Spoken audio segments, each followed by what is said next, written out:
So let's go ahead and compare the iPhone 16e, the newer budget, lower priced iPhone from Apple, versus the iPhone 12 Pro, an older flagship device from a few years ago. Let's go ahead and take a look.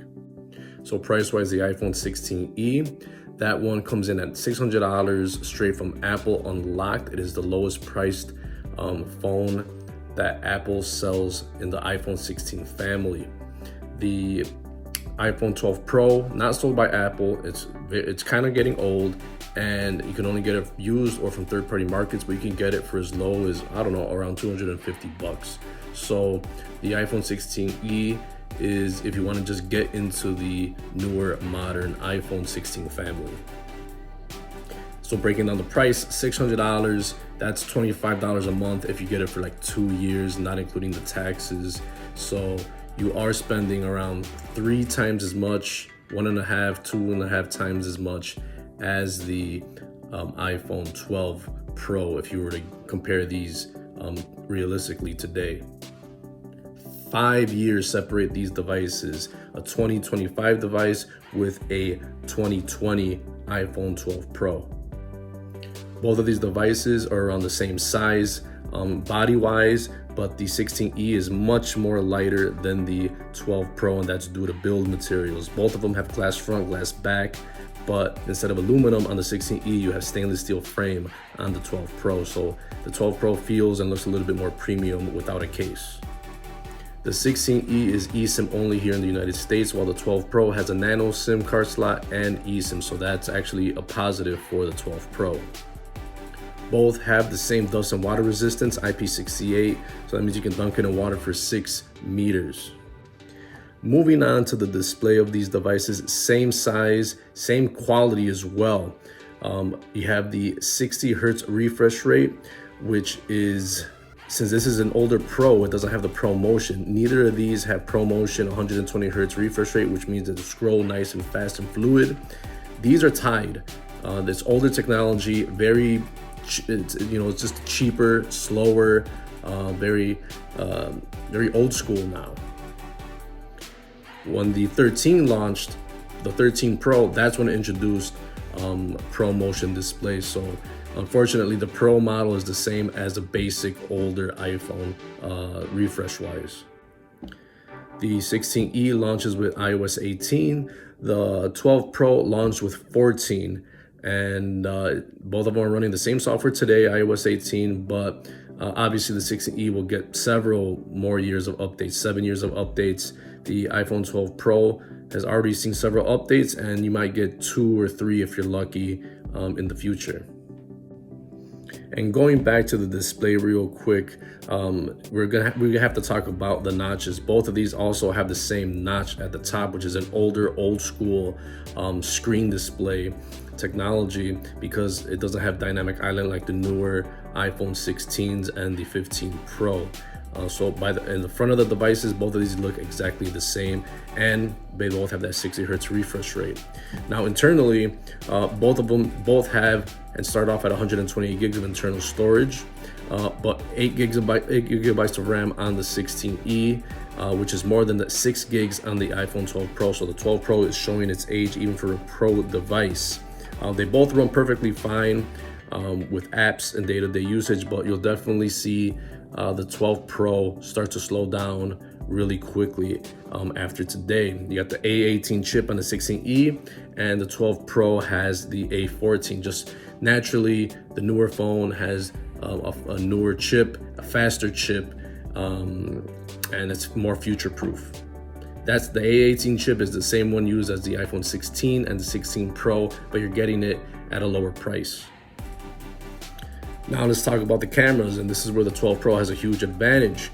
The 16e, if you look at it from the back, looks like an iPhone XR. Single camera on the back. It's a good camera though, but nothing comparing it to the 12 Pro. Is more capable and has 3 cameras on the back. It has an extra telephoto and the ultra wide.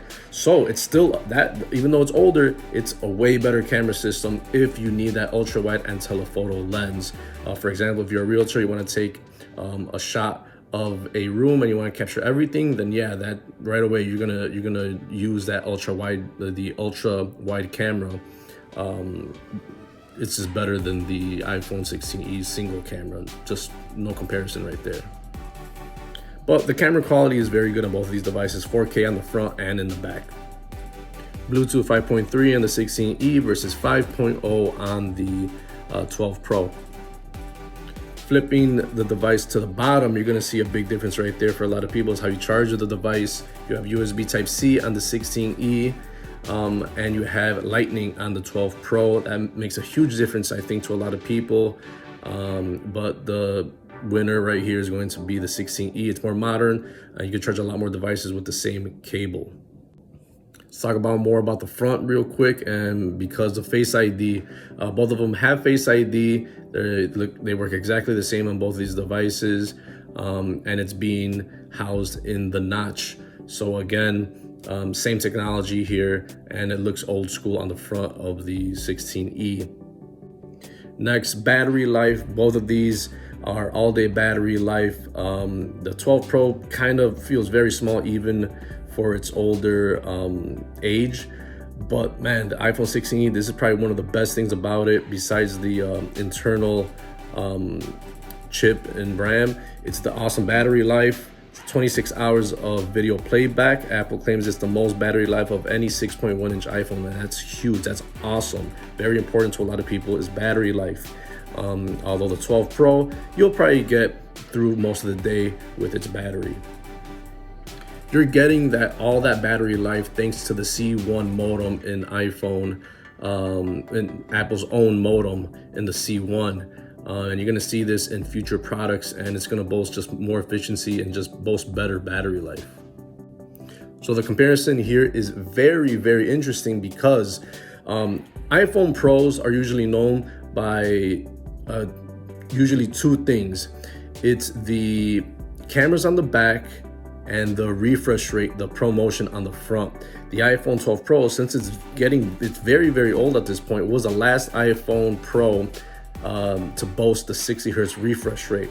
So 13 Pro and up has ProMotion. That's been one of the hallmarks of the iPhone Pro series, is that nice high refresh ProMotion screen.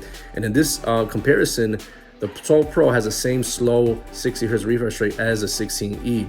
The iPhone 16e is budget. It's lower priced than the other 16 series brothers because you need to cut corners somewhere, and this is where Apple chose to do.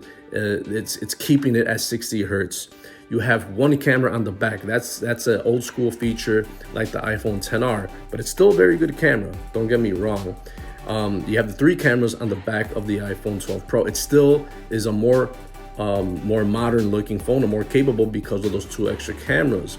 So if you want to look more modern and have more modern features camera wise, the 12 Pro really beats the iPhone 16e. And then the charging at the bottom is very important, USB-C versus Lightning. So yeah, externally the iPhone 12 Pro still looks more modern, and it has more extra capabilities than the 16e. You do have MagSafe on the 12 Pro. That is not found on the 16e. And having that notch at the top, both of these, it says something, is that it makes the iPhone 16e feel more old school. And again, Apple's using older technology in this case to cut corners. I'm so surprised that the 12 Pro is still holding up very, very well after all these years. 5 years separate these devices, and the 12 Pro still can pull its own weight in this comparison. But internally, when we talk about the RAM and the chip, the 16e is just way better from a raw performance standpoint. It's very, very future-proof and at a lower price than a base model 16 that costs $800. So that's been my comparison of the 16e and the iPhone 12 Pro.